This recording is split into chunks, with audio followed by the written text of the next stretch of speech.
ஆண்டவராகிய இயேசு கிறிஸ்துவின் நாமத்திற்கு மகிமை உண்டாவதாக. இந்த நல்ல நாளிலே உங்கள் யாவரையும் நான் வாழ்த்துகிறேன். இந்த நாளின் தியானத்திற்கு என்று தெரிந்து கொள்ளப்பட்ட வேத பகுதி எபிரேயருக்கு எழுதின நிருபம் 2ஆம் அதிகாரம் 4ஆம் வசனம். Hebrews chapter 2 verse 4. அடையாளங்களினாலும் அற்புதங்களினாலும் பலவிதமான பலத்த செய்கைகளினாலும் தம்முடைய சித்தத்தின்படி பகிர்ந்து கொடுத்த பரிசுத்த ஆவியின் வரங்களினாலும் தேவன் தாமே சாட்சி கொடுத்ததுமாய் இருக்கிற இவ்வளவு பெரிதான ரட்சிப்பை குறித்து நாம் கவலையற்று இருப்போமானால் தண்டனைக்கு எப்படி தப்பித்துக் கொள்ளுவோம்? ஆமேன். பிரியமானவர்களே, நான் வாசிக்க கேட்டதான இந்த வார்த்தைகளிலே இங்கே இந்த நிருபத்தை எழுதின நிருபாக்கியோன் அப்போஸ்தலனாகிய பவுல் என்ன சொல்லுகிறார் என்று சொன்னால், இவ்வளவு பெரிதான ரட்சிப்பை குறித்து நாம் கவலையற்று இருப்போமானால் தண்டனைக்கு எப்படி தப்பித்துக் கொள்ளுவோம் என்று சொல்லுகிறார். ரட்சிப்பு என்பது சாதாரண காரியம் அல்ல. பிரியமானவர்களே, இந்த அருமையான இந்த நல்ல நாளில் இந்த செய்தியை கேட்டுக்கொண்டிருக்கிற அன்பான சகோதரனே சகோதரியே, உங்களை ஆண்டவர் ரட்சித்திருக்க அந்த ரட்சிப்பை நீங்கள் துச்சமாக எண்ணக்கூடாது. ஆண்டவருடைய பார்வையில் அந்த ரட்சிப்பு விலையேற பெற்றது. அதற்காக அவர் கிரயம் செலுத்தியிருக்கிறார், இரத்த கிரயம் செலுத்தியிருக்கிறார். இவ்வளவு பெரிதான ரட்சிப்பு என்று சொல்லி வேதம் சொல்லுகிறது. அவ்வளோ பெரிதான ரட்சிப்பை குறித்து அநேக நேரங்களிலே நாம் கவலையற்று நாம் இருக்கிறதுனாலே தேவனுடைய கோபாக்கனைக்கு நாம் எப்படி தப்பித்து கொள்ளுவோம் என்று இந்த இடத்துல சொல்லுகிறார்.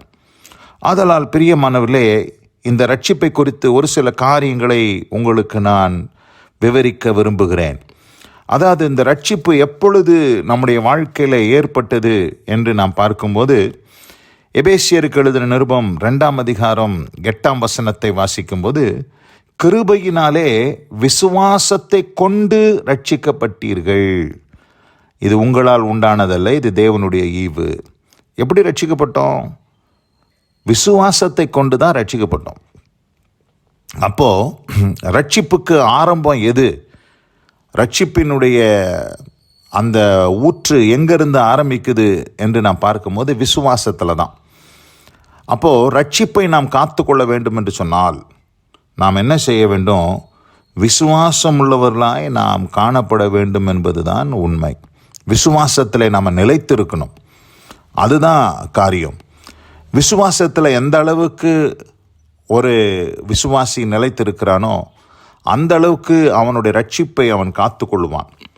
ஏனென்று சொன்னால் ரட்சிப்பை வேதம் எதற்கு ஒப்பனையாக சொல்லுகிறது என்று நாம் பார்க்கும்போது 116ஆம் சங்கீதம் 13ஆம் வசனத்தை வாசிக்கிறேன். ரட்சிப்பின் பாத்திரத்தை எடுத்துக்கொண்டு கர்த்தருடைய நாமத்தை தொழுது கொள்வேன். ரட்சிப்பு என்று சொல்லும்போது அது ஒரு பாத்திரத்துக்கு ஒப்பனையாக சொல்லப்படுகிறது. ரட்சிப்பு ஒரு பாத்திரத்துக்கு ஒப்பனையாக சொல்லப்படுகிறது, வெசல். ஆனால் விசுவாசத்தை எதற்கு ஒப்பனையாக சொல்லுகிறார் பவுல் என்று நாம் பார்க்கும்போது, கப்பலுக்கு நிகராக விசுவாசத்தை சொல்லுகிறார். 1 தீமோத்தேயு 1ஆம் அதிகாரம் 19ஆம் வசனத்தை வாசிக்கிறேன்.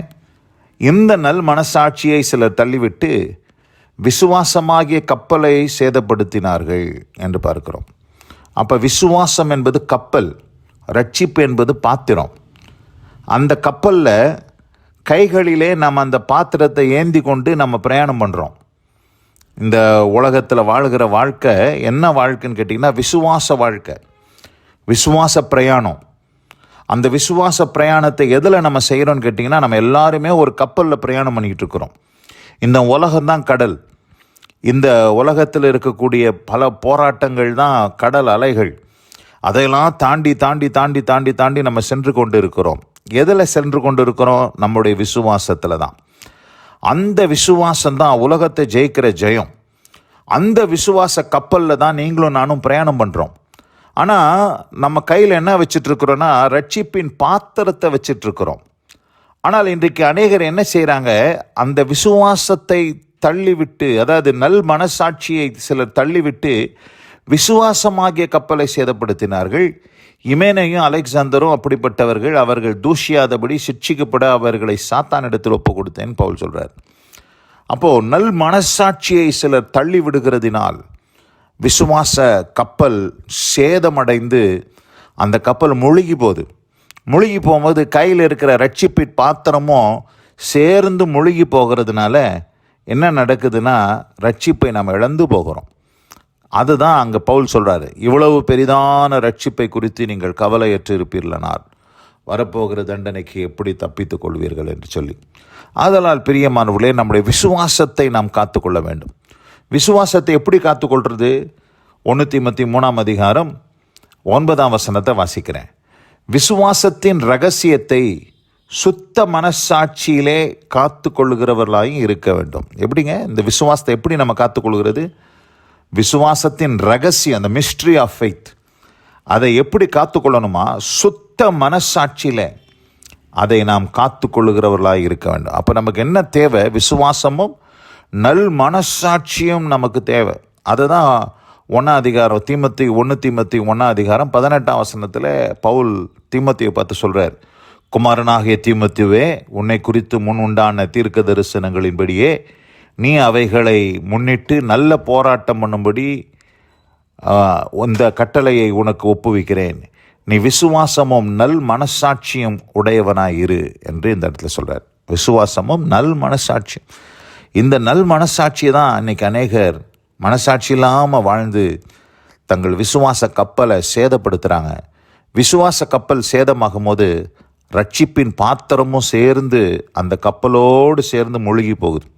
ரட்சிப்பை பாத்திரத்துக்கு ஒப்பனையாக சொல்லப்பட்டிருக்கிறது, விசுவாசத்தை கப்பலுக்கு ஒப்பனையாக சொல்லப்படும். அப்போ எது பெருசுன்னு பார்க்கும்போது விசுவாசம். அப்போ விசுவாசம்தான் முக்கியம்.